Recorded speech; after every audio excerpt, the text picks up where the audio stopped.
जय श्री सीताराम जी की। श्री रामचंद्र जी भरत को सांत्वना देते हुए कहते हैं, हे भरत, तुम्हारा नाम स्मरण करते ही जगत के सब पाप, परपंच और अमंगलों के समूह नष्ट हो जाएंगे और इस लोक में सुयश और स्वर्ग लोक में सुख मिलेगा। हे भरत, अपने स्वभाव से ही सच कहता हूँ, शिव जी साक्षी हैं, पृथ्वी तुम्हारे ही रखे रह रही है। हे भाई, वृथा कुतर्क मत करो, वैर और प्रेम छिपाने से नहीं छिपता। मुनिगणों के पास पक्षी और पशु स्वयं चले आते हैं और सिंह को देखकर भाग जाते हैं। मित्र और शत्रु को पशु पक्षी भी जानते हैं। फिर मनुष्य शरीर तो गुण और ज्ञान से भरा है। हे तात, मैं तुम्हें भली प्रकार से जानता हूँ, पर क्या करूँ, जी में बड़ी दुविधा है। राजा ने मुझे त्याग कर सत्य को रखा और प्रेम प्रण के लिए शरीर को छोड़ दिया। उनके वचनों को मिटाते हुए मन में सोच होता है, उससे भी अधिक तुम्हारा संकोच है।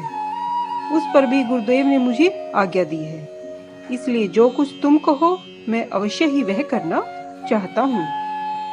मन को प्रसन्न कर और संकोच को छोड़कर तुम जो कहो आज मैं वही करूँ।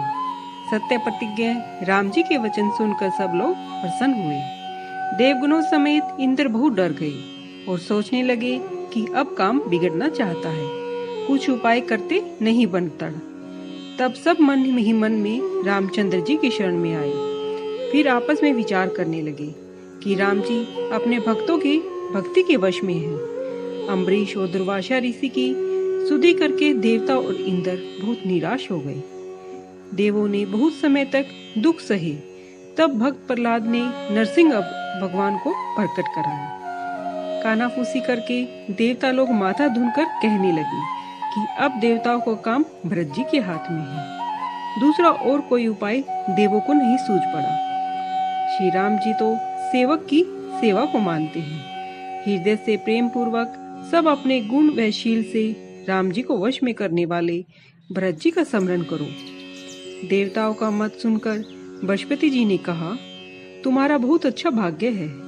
संसार में भरत जी के चरणों में प्रेम ही संपूर्ण मंगलों की जड़ है। श्री सीतापति श्री राम जी के सेवक की सेवा 100 कामधेनुओं के समान सुंदर है। भरत जी की भक्ति तुम्हारे मन में आई है तो सब चिंता दूर करो और ब्रह्मा ने तुम्हारी बात बना दी है।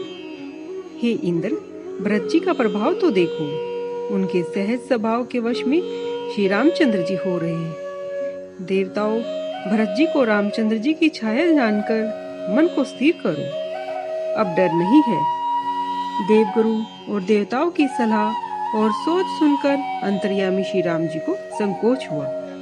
भरत जी ने अपने ही सिर पर बोझ जाना तो हृदय में अनेक प्रकार के अनुमान करने लगे। फिर विचार करते करते मन में यह निश्चय किया कि श्री रामचंद्र जी की आज्ञा मानने में ही भलाई है। उन्होंने अपना प्रण छोड़कर मेरा प्रण रखा, यह कुछ कम कृपा और स्नेह नहीं है। श्री सीतानाथ ने मुझ पर सब प्रकार से अतिशय कृपा की है। तब भरत जी कर कमलों को जोड़कर प्रणाम करके बोले, हे स्वामी, अब मैं क्या कहूँ और क्या कहाऊँ। आप दया के समुंदर और अंतर्यामी हैं। गुरुदेव को प्रसन्न और स्वामी को अनुकूल जानकर मेरे पापी मन का कल्पित दुख मिट गया। मैं झूठे डर से ही डर गया। सोच करने से कोई जड़ नहीं दी। दिशा भूलने पर सूर्य का दोष नहीं है। मेरा कुभाग्य और माता की कुटिलता, विधाता की उल्टी गति और समय की कठिनता, इन सब से पाव रोक कर मुझको मारना चाहा, परंतु शरणागत रक्षक आपने अपना प्रण निभाया। यह आपकी नई नीति नहीं है, यह लोक और वेदों में प्रकट है, किसी से छिपी नहीं है। हे स्वामी, संसार बुरा कहे केवल आप ही अनुकूल हो, फिर कहिए किसकी भलाई से भला हो सकता है। हे देव, आपका स्वभाव कल्प वृक्ष के तुल्य है, किसी के अनुकूल व प्रतिकूल नहीं है। जो कल्प वृक्ष को पहचान कर उसके पास आता है तो उसकी छाया से ही सब सोच दूर हो जाती है। राजा रंग भले बुरे सभी उससे मांगते ही मनचाही वस्तु पाते हैं। सब प्रकार से गुरु और स्वामी का प्रेम देखकर मेरा दुख दूर हो गया। मन में संदेह नहीं रहा। हे कृपा निदान, अब वही कीजिए जिससे दास के लिए प्रभु के मन में किसी प्रकार का दुख न हो।